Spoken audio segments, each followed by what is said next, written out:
Hey, hi, hello. Welcome to episode 103 of Trail Society, brought to you by Rabbit. I'm Corrine Malcolm. I'm Keely Henninger.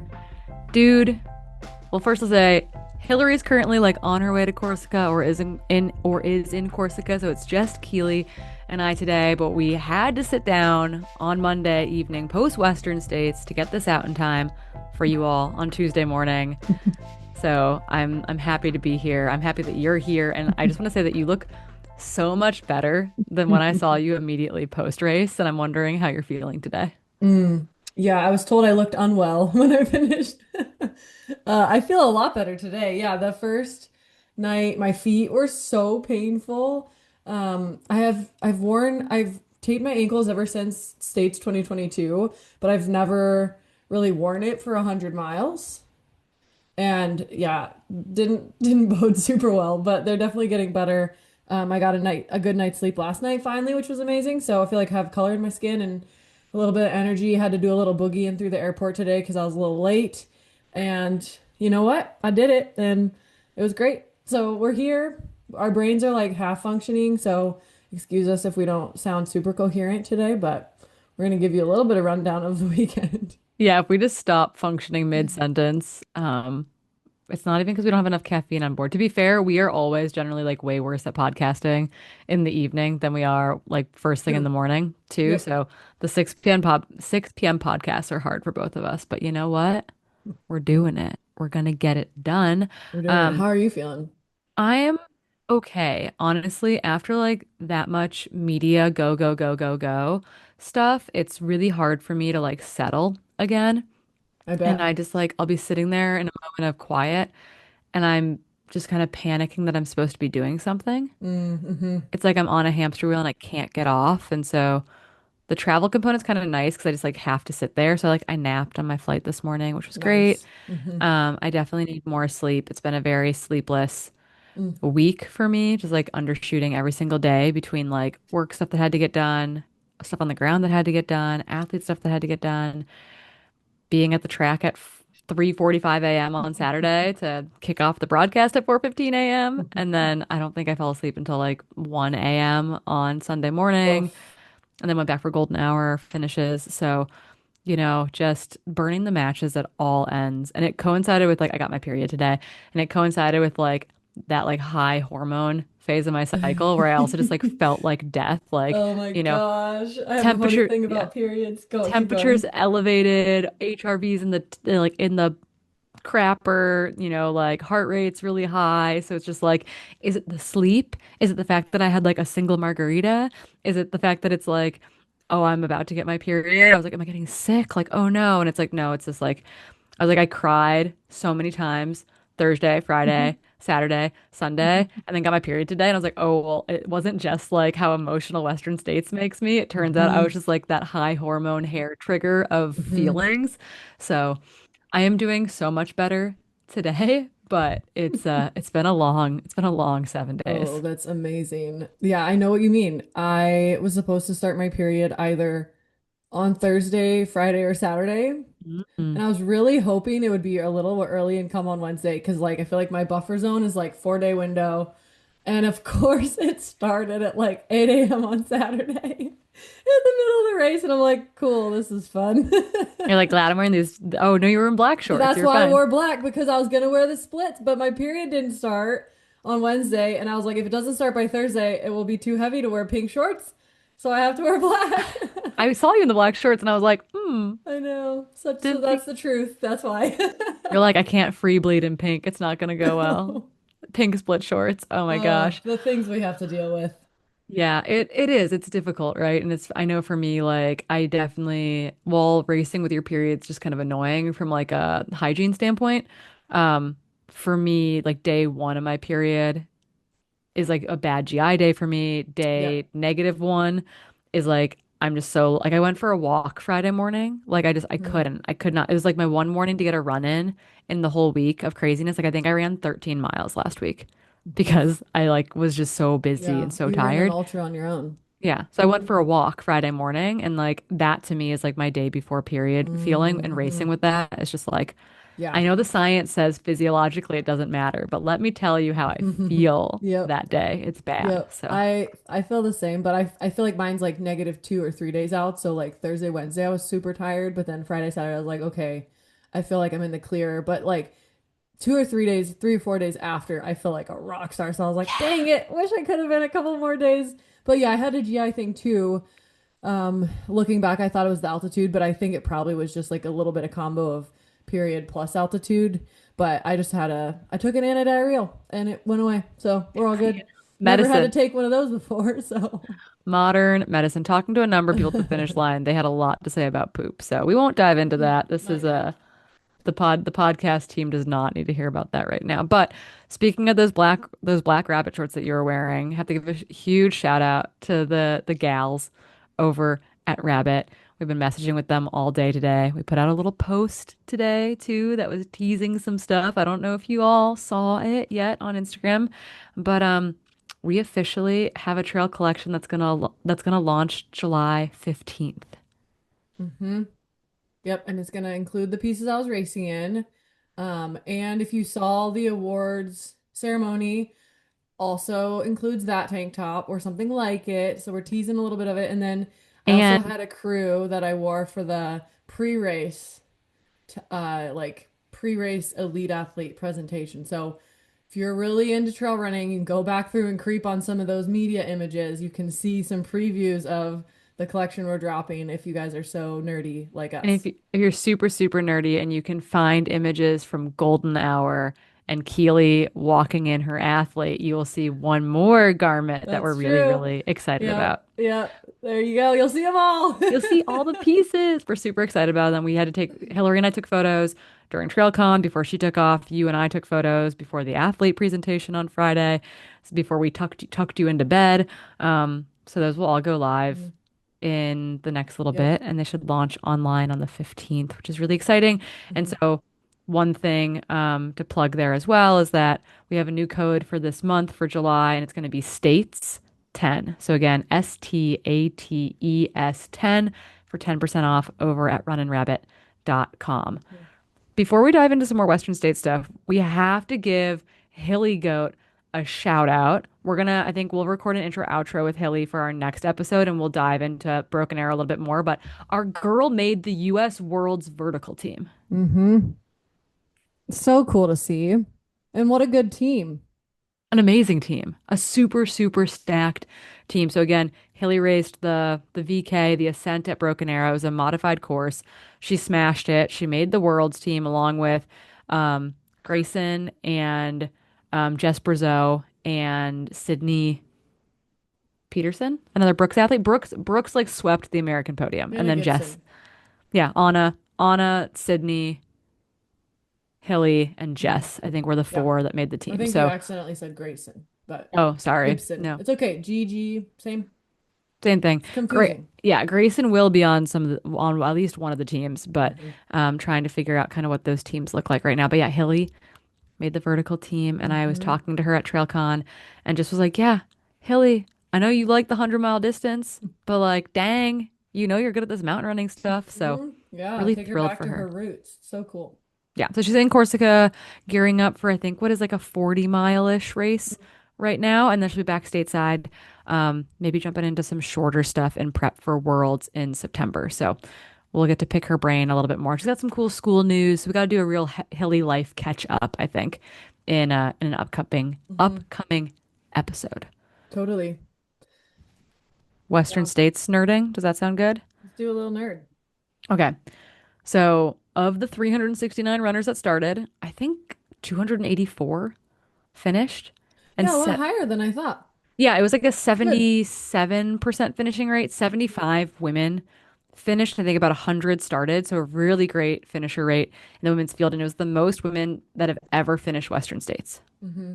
Yeah, It- and it was like 26% started, which is the highest start rate too. yeah. So Yep. really, really awesome. We also had a number of firsts. Rinny from Free Trail was the first Indonesian woman to finish Western States. She finished in 29:27. You and I were on the track assisting athletes at the same time.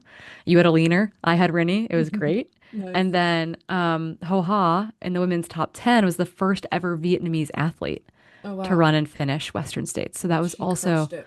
super cool. And then a little bit of I was looking at the men's top 10 and the women's top 10, and really notable in the men's top 10, there were nine different sponsors. Technically 10 because Hiroki Kai was listed as unsponsored or didn't have a formal public Mm, sponsor listed. And so mhm. there were no duplicates in the men's field, and then five different sponsors in the women's field, with Adidas Mhm. Terrex putting all four of their women in the top 10. Mhm. So really, Technically six in the women because I still am you sponsored by count. Goo, Yeah. but I don't have a major sponsor, but they do sponsor me. Yeah. Yeah. So you count. I feel like Ho Ha gets missed with like she's sponsored by Callus, and I think people miss that sometimes too. So, Hmm. but yeah, they're just really interesting to see a real wide variety of sponsors Hmm. making the men's and women's top 10, a lot of different Mm, investment into the sport, and then also cool to yeah. see Adidas put four in the top 10. Yeah, and did you see the shoe release that just came out by Outside Run? No.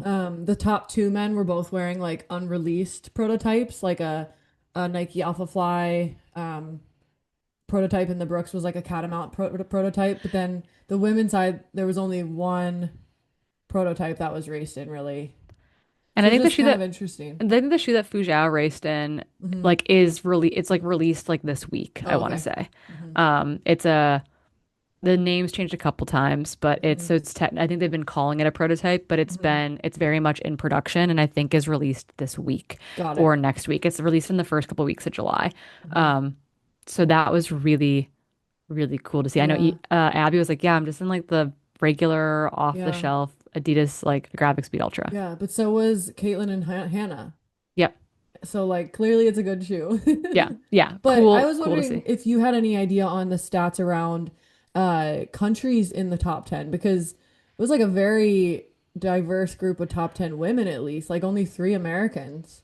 Yeah, I mean, so we can do the math right now, right? So, Hmm. so I'll just say Caleb Olson, Myers go 1, 2. They're both from the U.S. Killian Hmm. is a Catalonian, lives in Sweden. Jeff Hmm. from the U.S. in fourth. Hmm. That's Jeff McGavro. Dan Jones, New Zealand in Hmm. fifth. Seth Ruling from the U.S. Hmm. in sixth. Ryan Montgomery from the U.S. in seventh. Hans Troyer from the U.S. in eighth. Right. Peter Frano in ninth from Slovakia, and Uh-huh. then Hiroki Kai from Japan. Okay, so So, six out of the 10 top 10 women, top 10 men were US, but yeah, only three out of the top 10 women were US. yeah, super, super Mhm. international field. And just to Yeah. add some more detail there, Caleb Olson was just 2 minutes off the course record.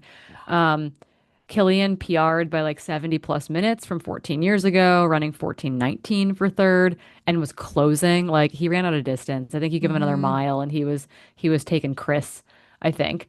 Although that would have been a battle because Chris, I think, would have Hmm. turned it on as well. He's Hmm. super, super strong. Um, and then Jeff McGavro at 14:30 has the fastest Western States debut. Mm. And then Hans Troyer back in eighth is the youngest man in the field at 25 years old. Hmm. Killian in the men's top 10 is 37, so a nice age spread on the men's side as well in the top 10. On the women's side, Abby Hall from the US in first, 16:37. That was like almost a 7 hour PR for her from the last time she ran it, which I thought was kind of cool. She like really just nailed the execution. I was Hmm. I was trying not to cry all day and definitely Hmm. cried at the finish line. I bet. I got to hug her parents and I Coop wasn't and told who was of leading course. until like Green Gate or maybe right before, and I was so stoked. I was so Yeah. excited. It's like, and it's one of those things too. You posted this on your story that it's like it's so magical that like you're like, I love all these women. Yeah. Like every single one in the top 10, I admire and I love and they're my friend. And it's just like it's very inspiring to be Hmm. surrounded by these people. And they're people putting in the work and putting the day together and you sprinkle a little Hmm. bit of luck in there and it all comes together. Fu Zhao finishes second again, the Chinese Hoka athlete in 16:47. Again, sitting at Forest Hill, just like shoveling ramen into I her know. face as her crew works around her. It's so So good. badass. It's so good. Also, how fast her crew changes her shoes and socks is insane to me. With her feet being wet, Yeah. I don't know how they do it that fast. Honestly, makes no sense, but they do it. They're brilliant. Marianne Hogan charges to another third place finish, and she PRs again by about 70 minutes. I think she was third in 2022 in 18 hours flat, Mm, basically. So running 16:50 for third. Ida Nilsson faded a bit in the final 20 miles, ultimately to finish in fourth place in 17 hours. She's from Marianne Hogan's from Canada. Ida Nilsson's from Sweden. Fiona Pascal had a great mm-hmm. final 20 miles. Yeah. Like you guys were kind of sitting in like the back part of the top 10 or just outside the top 10, Mm-hmm. and she ran such a good back half of the race, Mm-hmm. finishing her first Western States in fifth in 17:21. And I would love to see her come back. Mm-hmm. I think the back part of this top 10, I wouldn't be surprised if some people didn't come back. I think Abby is interested in coming back. I think Fujao is interested in coming back. I think Marianne's interested in coming back. I don't know that Ida will come back. She Mm-hmm. like might want to take a break from Western States. Fiona ran great. I would love to see her come back. Ho Ha, the Vietnamese athlete, Mm-hmm. I think she'll come back. The Callis athlete, super strong. Hannah Allgood, I think, was like, I never want to see Western States Yeah. ever again. Um, getting her F7 bib, Caitlin Fielder, debut 100, 17:47 on the clock. Mm-hmm. Um, I, she's like, I'm going back to the Golden Trail World Series. Who knows? Just like that was a hard day, well fought. Mm-hmm. You bringing home a second, there was a lot of duplicates, a second F9 bib Mm-hmm. in 17:57, which has to be what, like almost a 2 hour PR. Mm-hmm. Yeah. Exactly a 2 hour PR. So freaking fast. So fast. And then Emily Yeah. Hawgood defends her fifth top 10, I not her know. day, runs 18:11. I actually haven't heard kind of like how her day played out. I was kind of curious early on, like, oh, I was like, maybe she can rally from this. I wasn't really sure Mm-hmm. what was happening. But she Mm-hmm. just kind of faded back a little bit in the top Mm-hmm. 10 over the back half of the day. Yeah, I won't speak for her, but I know in the beginning we were both kind of joking, like, oh wow, we're all running really fast. And we were like, okay, we're just gonna sit here. But obviously you had to run faster to catch all of them. And Yeah. so neither of us turned on the jets that much enough to catch everybody. But yeah, I think we were both at least surprised a little bit at how fast it went out. Yeah. Yeah. And we can talk more about Ida and Abby being the aggressor Hmm. there. But yeah, it was a really cool day. It was super fast. It was hot. It was, I think, Yeah. maybe 4 or 5 degrees warmer than last year. Mm. And people were like, oh, all the 90s feel the same, but I don't think it's true. I No. think a high of When you 98 or get to so on the 100, track. yeah, it said it was 99 at the river. Like 100 degrees is really hot. Yeah. 93 is not the same. And I'm sure in the sun, in Hmm. the sun in the canyons, I bet it felt triple digit for sure. Yeah. And I think some of the times when you'd get like full sun on that descent down to the river too, it just felt like unbearably hot. Scorcher. Yeah. Absolute scorcher.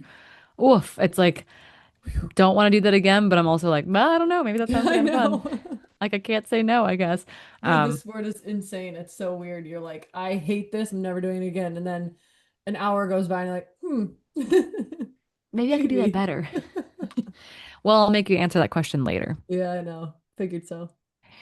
But before you start asking me questions, we have a couple questions from some of our listeners who are Corinne fangirls about your commentary during the day. And so why don't you just talk to us through your like mindset around how you actually can keep talking for so long, but also keep it very interesting? Because I'm always impressed by this too, but we had a couple people write in just like, how does Corinne do it? Like, it's insane.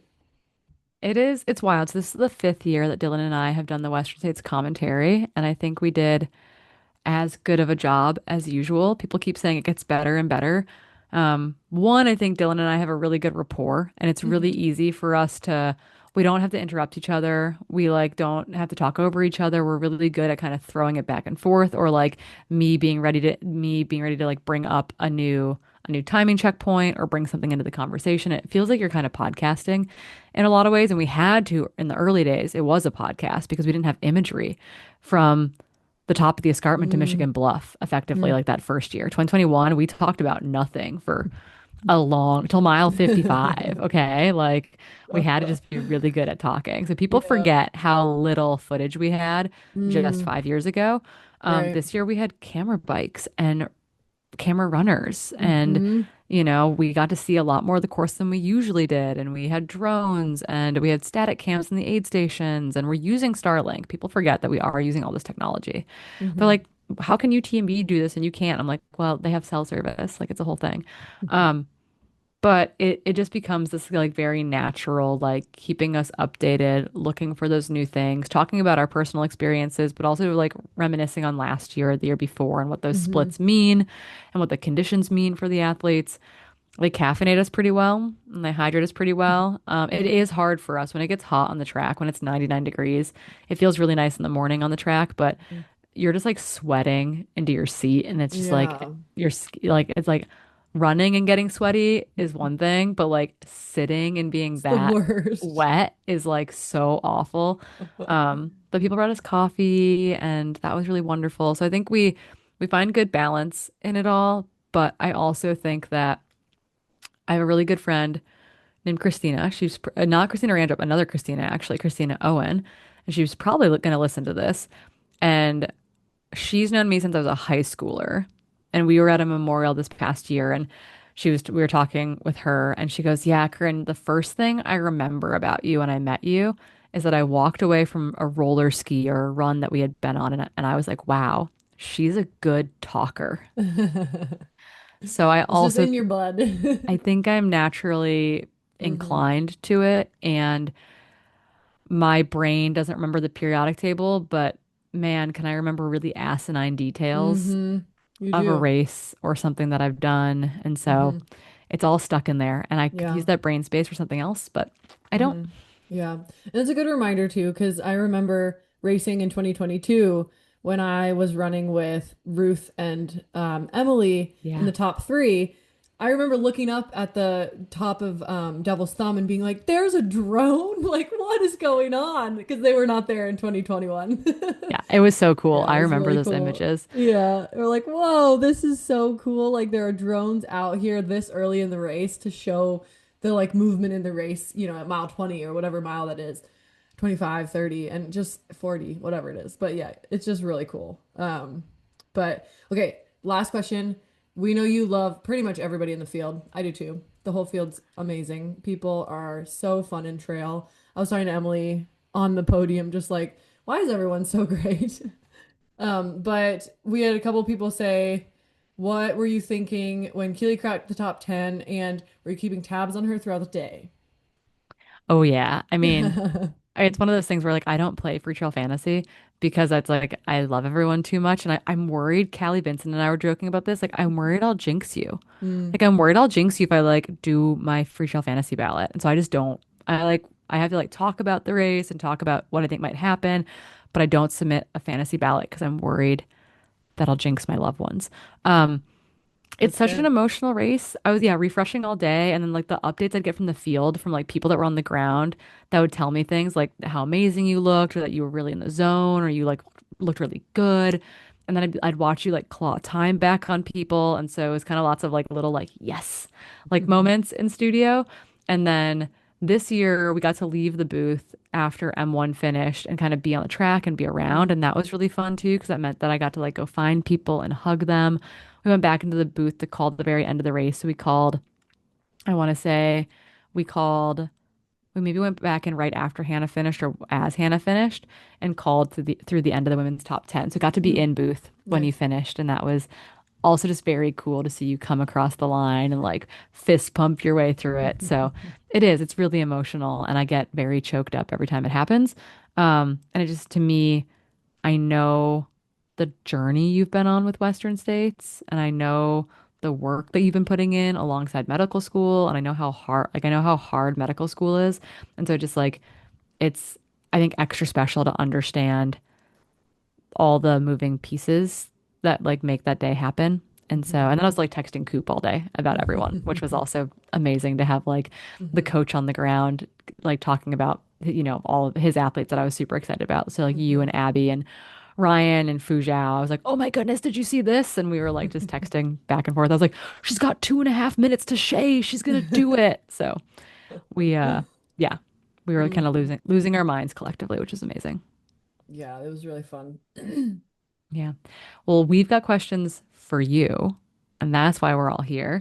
Um, I got to see it all play out. But I wanted to talk like a little bit from the beginning and reflecting on that idea of, right, that you've been here a number of times before. You Mhm. finished in ninth in your debut Western States in 2021. Um, had really amazing attempts in 2022 and 2023, in which you were running so stinking well and then had kind of disaster strike in the form of just like bad luck, really bad luck with injury. The race didn't fall apart. You like physically removed a joint from your body. And then you're back here to crew and pace Rachel Drake last year, which I think was also very special to be back in that environment, but not racing, but getting to help a friend have a really good day. And so I'm just wondering what was different or felt different mentally coming into race week this time around, and just like what rolling into Olympic Valley might have felt like specifically. Mm-hmm. Yeah, I definitely felt 100% different than I felt in both 2022 and 2023 because I rolled in on Thursday, super last minute.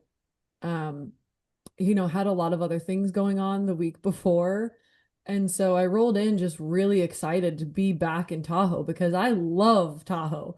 Like I've spent months and months of my life there training for this race in the past. And so it almost felt like a homecoming because you're coming back to this place you love and you aren't stressed. You're not like owned by this race because you're not really thinking about the race a ton. Like I was training a lot for the race, but I also was thinking a lot about other school, like medical school and all of these things. And so coming in, I was just really excited to be there and to race. So that was one thing, but also I'd already recreated some memories on the course at Canyons and by pacing Rachel Drake because by pacing Rachel Drake, I got to watch someone push through some ups and downs and really just continue to push so hard. And I also had to like almost push myself to keep up with her because my stomach turned and I almost had to like fight through weird things too. So I almost had like this new perspective of like what that final 40 miles can look like, even if it's sucking and like in a totally different way than I'd ever had to do it because I'd never had really those experiences. So I'd come in with like all these new experiences. Canyons gave me the confidence to run a lot of the course without falling and all these things. And so I feel like I was coming in with a really good fresh mind. And then also we kept the crew really small. We got one Airbnb, it slept six. There were six of us. The crew was tiny. We were like mighty little small crew that I felt like was just really calm. We didn't overdo the crew meeting. We just kept things really tight, like tidy and small and simple. Like, hey, we're gonna come in, we're gonna pack swap, we're gonna do these things. And all the times before, because of all the sponsors and all the videos and all these things, it was always like, okay, like, can you do this interview? Can we video the crew doing the crew meeting? Like, what are you doing at this aid? And so we were just trying to keep things this year like a lot more calm. And that helped my mental status too, because going into the race, I was just super excited to be there and very calm. I love that so much. I think I could tell that when I like saw you on Friday. You seemed like pretty chill as far as like we had some obligations we had to get done, but you felt very relaxed, and Hmm. that was super exciting for me to see when I got to see you when I got out of the booth and I found you immediately, and JT and everyone that was hanging out, and you did not look great. You were like white as a ghost. But the first thing you told me was that you were, quote, racing the whole time. And I'm just like wondering what that means in the context of this race. Hmm. Yeah, so I think when I say that, I'm thinking mostly back to my earlier running career and then most recently in 2021 when I did states where I feel like I would reach these points where it would get really, really hard. And maybe by when it got really, really hard, my mental status would start to decline. And then I'd get a little stubborn and eat less. And then you kind of get on this spiral, right? And you get almost to this state where you can't push as hard, but you've kind of put yourself there. And so you're not able to keep racing. And so my goal with this race was to just keep doing everything to allow myself to run as hard as I could at the time. And so it felt really good to just keep executing everything. And while I didn't run like fast enough to give myself enough leeway at the end to chase down as many people as I wanted, I still felt like I was pushing myself the whole time and I was able to close hard. And so that just felt really, really good to be able to like finish a race and be like, hey, I gave like almost all of what I could. And that's pretty cool. Yeah, that's massive. I mean, that's what you want, right? It's like you ran a great time. Like, yeah, it would have been sick if you had finished further up in that field, but I think that you all were in the battle, right? And Mhm. it's like that's just so cool to Yeah. see. Yeah. And like knowing my track record, there were times in those races where I made a decision to like let a little loose, right? Like when I sprained my ankle in 2022, I remember thinking, this is a little fast for me, but I was too stubborn to slow down. And that's when I like tore my ankle bones or my ankle tendons. And, I just kept thinking of those things of like run your race. And if it's maybe a little too slow to be right up in the top 10 right away, at least you're taking care of yourself so that you actually can have a fighting chance to get to the finish line. Yeah, you still have to run your race, and that is Hmm. something that's really important, but also hard because it used to be like, oh, the race starts at Forest Hill, and it's like, no, the race It starts at the doesn't gun. anymore, I It know. starts at the gun, and it's like you still have to be in control to like have a fighting chance to be in the podium hunt. I mean, Fuzhou was outside the top 10 through those Yeah, she early was aid with me. stations. Yeah, like Yeah. very, very calm start. And then she Hmm. absolutely tore up the Hmm. back part of that course. And so I'm wondering, like, to me, you seemed really smooth and just controlled all day. Like, it didn't seem rushed. You seemed like you were in a great space. And so I'm wondering what you were thinking this time around. And maybe it's just experience and like having this knowledge and this confidence, but you looked really smooth and controlled while the women were going out so freaking hard, like sub 15-hour pace early on from like Ida and Abby in particular pushing the pace. Yeah. I mean, I've studied the course so much and studied past splits so much to know that what I was running was barely slower than what could run a 1640 or 1630. And so in my brain, I was like, this is enough. Like, this feels like enough. And I can't afford to go any faster. This feels pretty hard. And so I'm gonna let them go. And, the beginning of the race, I really wanted to be in it from the get-go. But I also had told JT, like, I can't put myself out there to a point where I'm putting myself at jeopardy to Yeah. blow up. And so it was hard because I'm like, I'm running what I thought would be really solid. And I'm like, not even in the top 10. But I also had to acknowledge that my goal is to finish this race strong and finish the dang thing. And so I didn't want to be out in the front being so ballsy that I then, do something silly or blow up and not finish or whatever, because that was the lowest, like my highest priority was to finish. And feel Yeah. strong doing it and like feel like you weren't death Yes, marching. Like, exactly. I mean, Adam Yeah. Peterman, I think death marched for 40 miles. Like you saw Yeah. him, like you would have caught him at some Yeah, point. and even like, and again, like this is me overanalyzing my race now, but I even like, I'm like, man, if I could have gone a little faster, maybe I could have caught more because I finished the last from the river to the finish a lot faster than a lot of the other girls in front of me, and Hmm. so that's kind of hard to see, but also it's a fine balance, right? Because maybe I'd gone 30 seconds a mile faster for the first 20 miles, but then maybe that's too fast, Yeah, like without that So shoe we change don't know. and ramen stop for Fuzhou, does she catch Abby? Like, Right. We never or know. would she have faded back to fifth? Hmm. Like you don't Yeah. know. And so Yeah. It's so hard. But yeah, I definitely was a little bit mental at first because I thought that what I would be running would be a little bit farther up. And at least like going into the canyons, I thought I'd start catching people. But I didn't. And so I was definitely battling a little bit with myself in the canyons because normally that's where I thrive. Like I normally catch people on the climbs, and to not be catching people was like really strange to me. And so I had to kind of sit with that for a little bit and be like, it's okay, just keep doing your race. And that's one yeah. thing that actually was really helpful from Coop was I saw him at um, Michigan Bluff and we were running in and he just looked at me and said, just keep running this pace and you will get top 10. Like, and then you can start clawing your way through the top 10, but just keep running this pace. You can keep running this pace. And I was just like, you're right, I can definitely keep running this pace. And so I like that was my mantra for when I would like feel crummy and have to slow down a little. I'll be like, no, but I can keep that pace. Yeah, I can Like, keep don't doing slow this. down slower than that pace. You can do that pace. The Coop Michigan Bluff, he is like so key there. He was Hmm. there both years when I came through Michigan Bluff, and he'd be like, "You're doing." He's like, "You're exactly where you need to be." And he'd be like, don't worry about what they're doing," because I was like, there was women like yo-yoing around me, and he's Hmm. like, "Don't worry about what they're doing. You're doing exactly what you need to do." And I was like, "I'm doing exactly what I need to do." And so that's like, you're like, "Yes, yes, sir, yes, I can do this." Hmm. I love that so much. I got word on the course. I think it was Forest Hill, and I think it was from like Skylar, who's in the field, or maybe the Gaylords, someone. It Hmm. was like someone like sent us a message specifically to like the WhatsApp thread. Hmm. Um, and it was that you looked amazing and was like, quote, about to go on the hunt. And so walk us through, picking up your first pacer and heading into that hmm section. And again, that section is where you took a really big fall in 2023. And so there's like a lot of emotions hung up in getting to the river in one piece as well. So just like what did Yeah. that look like? Because you were clawing back a lot of time on women in on the Cal Street section. hmm Yeah, so I did feel really good out of Forest Hill. I think my low point, like I said, was before that. And so once I got to Forest Hill, I was like, okay, no, I am actually ready to go hunting. And so I ran Cal Street all the way to the river pretty solid, I thought.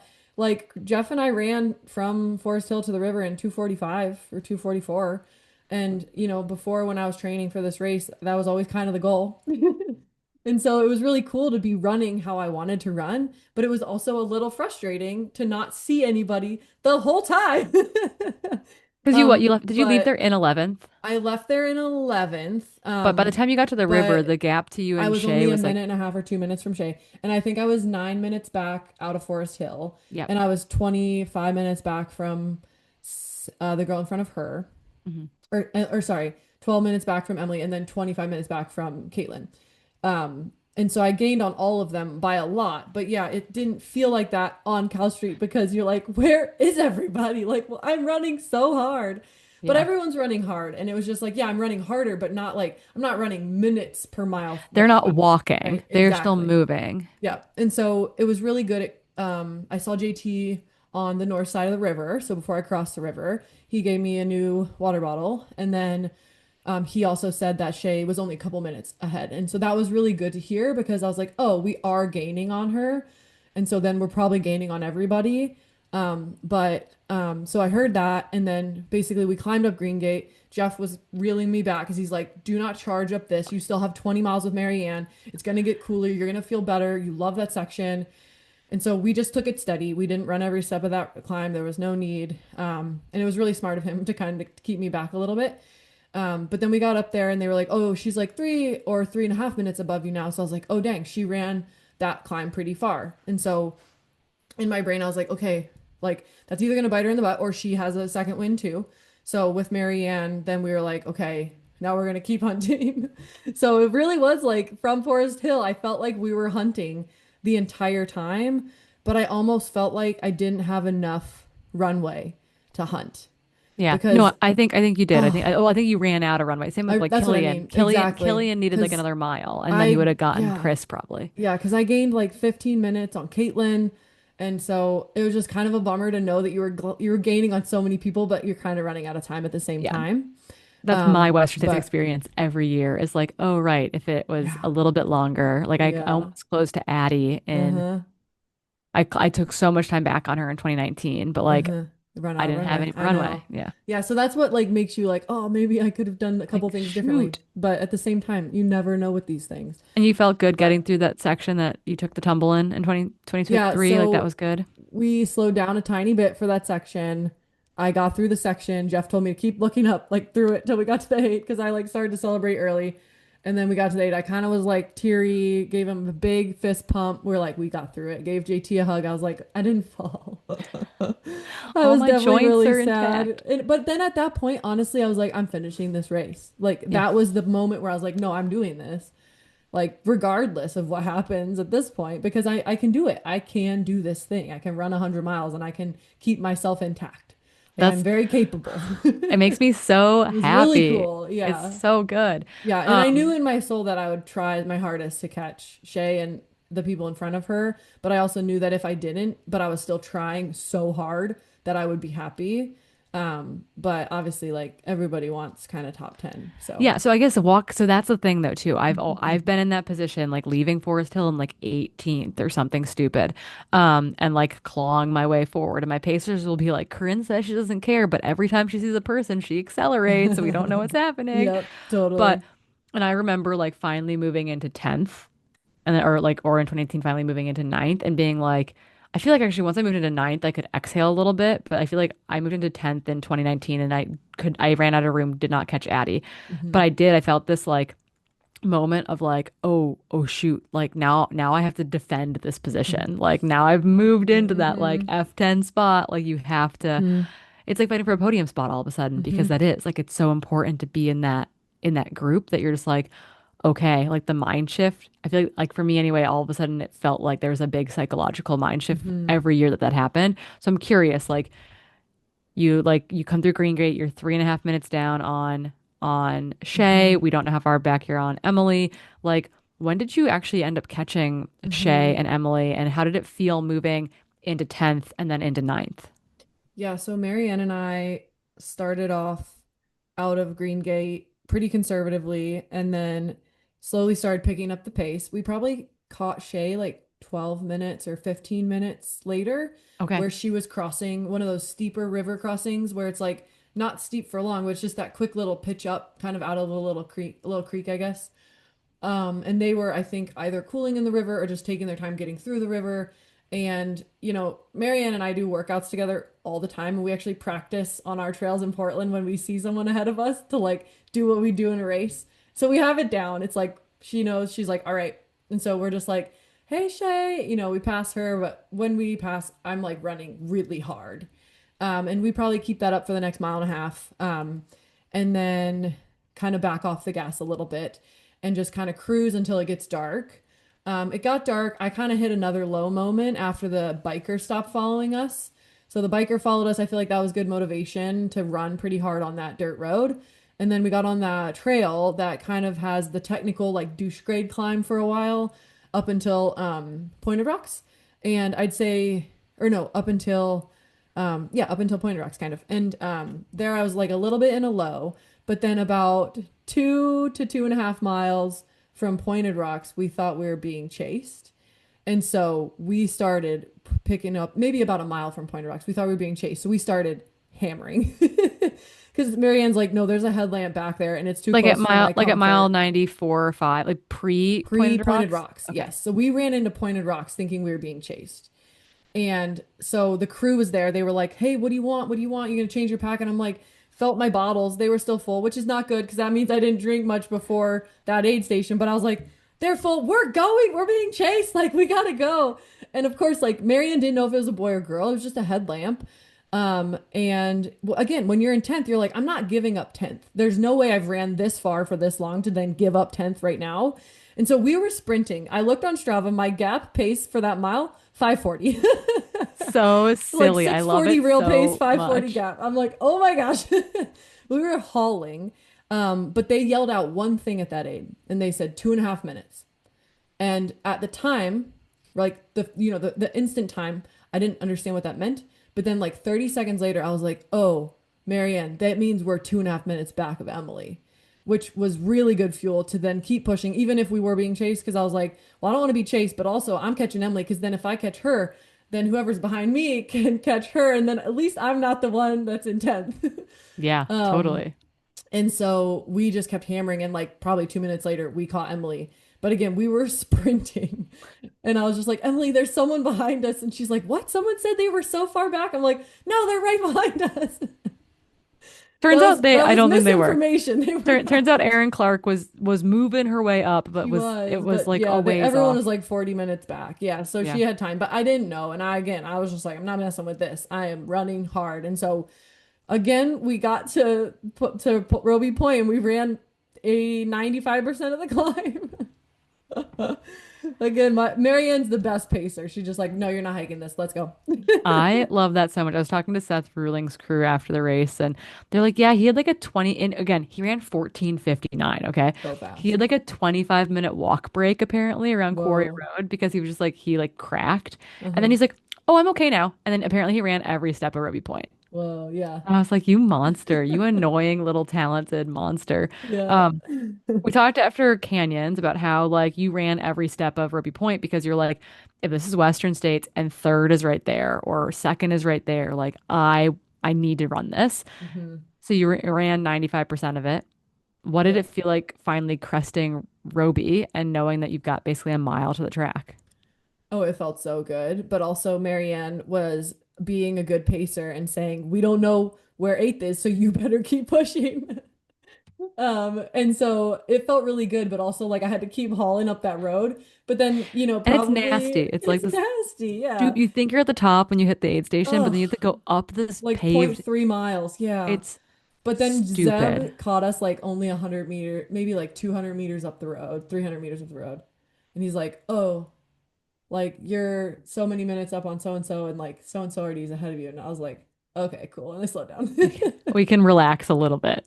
I'm like, all right, I can't catch anyone. I have a little buffer. I don't need to sprint or like sprint in quotes. Obviously, I'm not sprinting, but it feels like I'm sprinting. It does. That road, yeah. Well, I just remember running in from Roby Point with like my whole like, the crew runs back to bring you in. Hmm. Like random friends had run back to run me in. Hmm. And I'm like, we're going so fast. Like I'm such a badass. Yeah. And then I like look to my left and my like 6'2", 200-pound friend is running in flip-flops next to me. And I'm like, oh, You're maybe like, we're not running oh. that fast.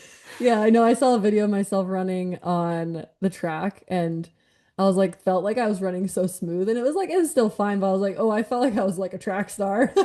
You're like, does not look quite as good. Not a track star. When Abby finished, I was like talking to her before we did our interview, and she was like, I'm getting tingly. I'm like, I just need you to exhale and like breathe. Like you're just like you're hyperventilating still. Like you need to like just slow Hmm. things down. And then she goes, Corinne, is it bad? Like I didn't do the high five thing. Like I feel like I should have done the high five thing into the finish, but I just like I needed to get to the finish line. And I was like, no, it's fine. Like we all loved it. We Yeah. love you. We loved it. Like You can no do one whatever needed you you want. didn't have to high five anyone. Hmm. And then she's like, okay. But did I hug everyone I was supposed to hug? And I'm like, you hugged everyone. Like everyone has Oh. gotten a hug. Like this will like sink in eventually, but like you can like exhale now. Like you've made it to the finish line and like it's been a day. But yeah, it's crazy. Like you have no Hmm. idea what's going on anymore. And Hmm. it's yeah, it's a huge moment and a huge relief to finally be done, I think. Hmm. Yeah, and definitely cresting Roby, you're like, oh, okay, we can do this. We can make it. Unless you're Camilla Mayfield and Caitlin Gerben, and then you're forced to have a sprint on the Oh track. yeah. Oh gosh, yeah. Oh, a classic takedown on Ruby Point. So I guess I just want to reflect a little bit. I mean, we're only 48 hours out, so hindsight 2020, maybe a little still short hindsight. Just like what went well and what didn't go well. Like it Hmm. seems like the day was relatively smooth, but like what were those highs and lows? Yeah. I think what went well was that I ran true to myself for most of the race, which is really cool. And that I got to a point where I was able to push a lot harder than I've ever been able to push at the end of a 100-mile race, which is really Nice. cool. Gives you a lot of confidence that like, oh, okay, maybe I've never figured this out before, but maybe I'm closer to figuring it out. So that went really well. I felt like I stayed really positive the whole time. Marianne was even like, "You didn't complain the whole time." I was like, "Well, That's amazing. I felt pretty bad, but that's fair. That's good feedback because I did feel like I went in really positive and I wasn't trying to let anything bother me because it's like there's a lot of things that happen you can't control. So yeah, I think just like running my own race and staying positive, I think those things went super, super well. And then I think my crew, we had it pretty dialed. So that also really helped. Um, and then what didn't go well, I think maybe I could have afforded to be a little more ballsy, but I think this also could just be post-race Keely analyzing things. So it's really hard to know. I think one thing that didn't go super well that I think seeing Fujao change her shoes so effortlessly, I think I could have maybe tried, but maybe I should try with my crew one time before. Is my feet were so painful from having my ankles taped because of like the feet being swelled by, I guess my feet swelled probably from the water and running all day. And so The like heat, it the was really hot. it was like constricting my feet. And so I think I got a little bit of like compression syndrome almost because my feet were so painful. And so I think it would have been really actually advantageous at like Forest Hill or it really was hurting like down Cal to just Mhm. like cut the tape a little bit and like release some of the pressure because it made the downhills definitely not quite as fast as I would have liked them to be. And so I think, yeah, again, like just taking care of those little things that maybe don't feel like big things at the moment, but maybe they would actually save you some time because running without that pain would actually be amazing. Yeah, looking back on the training block, do you think that Hmm. like do you think that all went really well as far as like I mean, given everything else going on, Hmm. like heat stuff, strength stuff, workout stuff, like just a Yeah. little bit of a reflection now that you're on the other side of Western states. Yeah, I'd say the thing I'm most proud of like around this entire journey is the training, to be honest. Like Yeah. obviously states went really well, but I'd say the training was in my mind, not perfect, but like the closest to perfect could be in med school. Like I probably was undercutting some of my programming by 10%, 20% sometimes, but I still was running a lot given Yeah. how much other stuff I was doing. And the runs were really like solid. And I feel like post canyons, I put in like a really good training block that boosted a lot of my confidence where I was running a lot of like 6 hour runs, feeling really good. And so that on top of school and like not totally combusting as a friend or person, I think is like so impressive. Would And JT so, agree to that statement? well, I'd say fully combusting. So he'd say, yes, you said that correctly. That's why I didn't say little bit, because I definitely was cracking some. So I Support systems appreciate are all of my important. support systems. Yeah, it was a freaking journey. And so I'm really proud of like the build to canyons and the canyons build to states, given everything else I was balancing. Like that was so hard. And there were some days where like I would just lay on the ground and almost like cry, but also just be like to JT, like, I don't think I can do this. He's like, well, just take it day by day. You're like, all right, That's day by day is all we can do. We got it. We got it. We got it. Yeah. Nutrition stuff in the race. Did Mm. that go well? I know that Yeah. canyons or Big Alta and canyons were like pretty good nutrition, Uh-huh. like A pluses. Yeah, I'd say I figured out the nutrition pretty much now. It's like a non-negotiable. I've trained with the same stuff. So I just did Roctane the whole time and supplemented with gels every hour. And so I was getting like 60 to 80 grams an hour every single hour and drinking Nice. like around a liter. So probably could have drank more. I think in Western states, that's probably always the general consensus is like should be a little bit more on that. But otherwise, I think I probably get an A minus on my fueling slash hydration, and probably the A minus is only because of I probably could have drank more. Yeah. Yeah. I love that you most of our questions were shout outs, but I really like this one. And I'm just gonna read it. Keely seemed so happy, so free, so herself. Does not having a sponsor that she's obligated to wear the bright green or bright orange or the doily situation. If you guys haven't seen the Nike heat shirt situations, they are the fastest doilies out there. Does that make her running better because she actually feels like she can be herself and not just another runner on a big team or wearing a team kit? I know it sounds silly, but it was so nice to see someone not wearing a uniform. I just really liked this question because I think it talks about two things. So I think one, it definitely makes you feel like you can be truly yourself. You can wear whatever you want, whatever makes you feel good. I think look good, feel good is a real thing. You're gonna run fast if you think you look good, but also you feel good in what you're wearing. Um, and so yeah, I think that's a big component. But I don't think that the team aspect is a negative. I think actually being part of a team is really, really cool. Like I think again, this is gonna be like I'm saying this as an outlandish statement, but my best year on Nike was when the kit was the cutest and that was still a team. So I just think like you gotta look good, but you gotta feel good in what you're wearing. So like as long as you like it, I think that's really important. But I think, yeah, being free and running for yourself is the best motivator, at least to me right now, because I can't have the extra pressure because I already have way too much pressure on my life from all these other sources.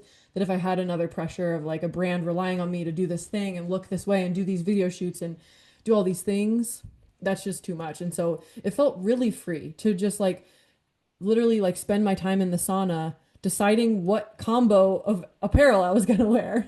I love it. And I think that like I really appreciated like the Hoka athletes. There was like a Western States kit. They had like a white shirt that Mm-hmm. they could wear, but often they were honestly like in a mixed match of things. Like Mm-hmm. Fujao and Esther were both in inline Hoka shorts, but not the same pair of shorts. Mm-hmm. Like Fujao was in like a 2-in-1 short that I really liked that's got pockets on the waist, and then Esther was in our 4-inch glide short, which is a super comfy, loose fitting short, but a little Mm-hmm. bit less technical. And then I think Fujao was like in one of our long sleeves all day. Mm-hmm.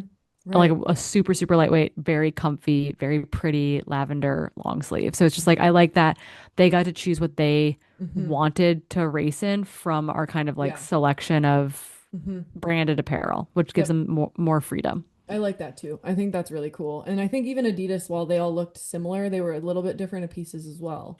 Yeah, they've got a couple. They've got a baggy and a tight short Mm-hmm. option, and they Yeah. have like a tank, a crop, and a t-shirt option for the Yeah. top. So So I you guess can that's mix and kind of match a little bit. similar.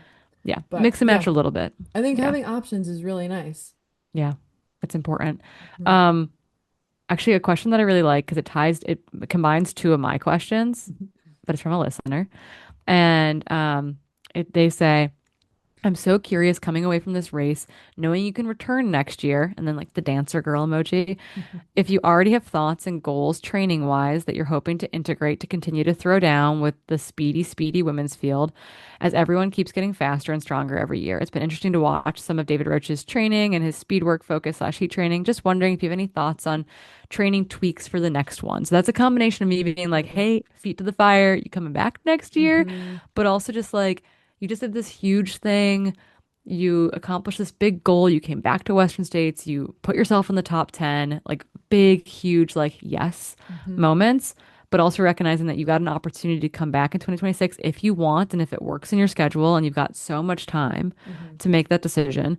Plus, like, just looking ahead, like, what does the rest of your 2025 look like? Mhm.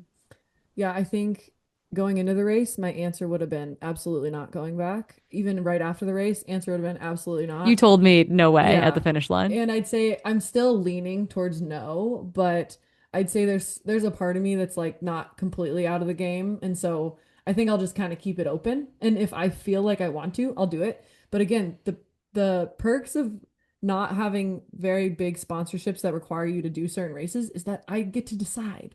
I get Hmm. to decide if I want to go suffer for that long again. And so that's pretty cool. I love that idea.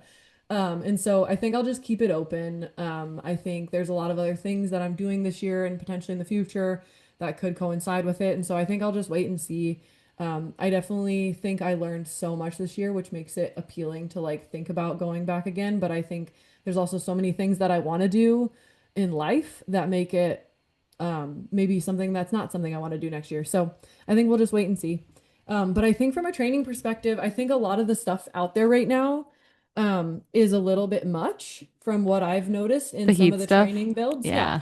I think what people forget is that when you add a really big heat stimulus to your training, that's adding stimulus to your training. So, like, your training load is different now.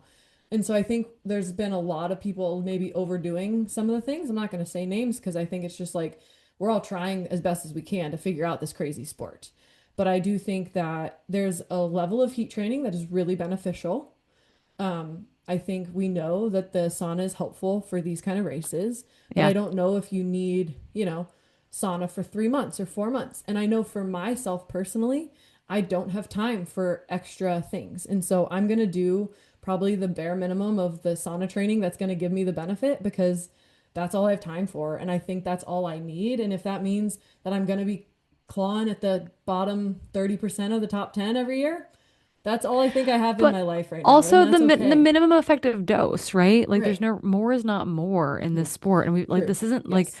Hmm. everyone pretends it's new Right. science, but Right. it's not freaking new. Yes. And I think it's this Yes. like more is not always more. And there's like a thermal tolerance element of the heat suit or running just in like Abbey Hall going down to Phoenix to Hmm. run periodically in Totally. like really warm, Yep. sun exposed Hmm. stuff. Like that is very different even. Hmm. And so it's like Yep. more is not more. It's a crazy stimulus. Yep. It's like, yeah, dealing with the thermal tolerance. Like you can do the heat adaptation in the Hmm. sauna or the hot tub. Hmm. Some of the thermal comfort and maybe the mental side of running in the heat. Yeah, like Hmm. having some exposure is probably nice, but Yeah.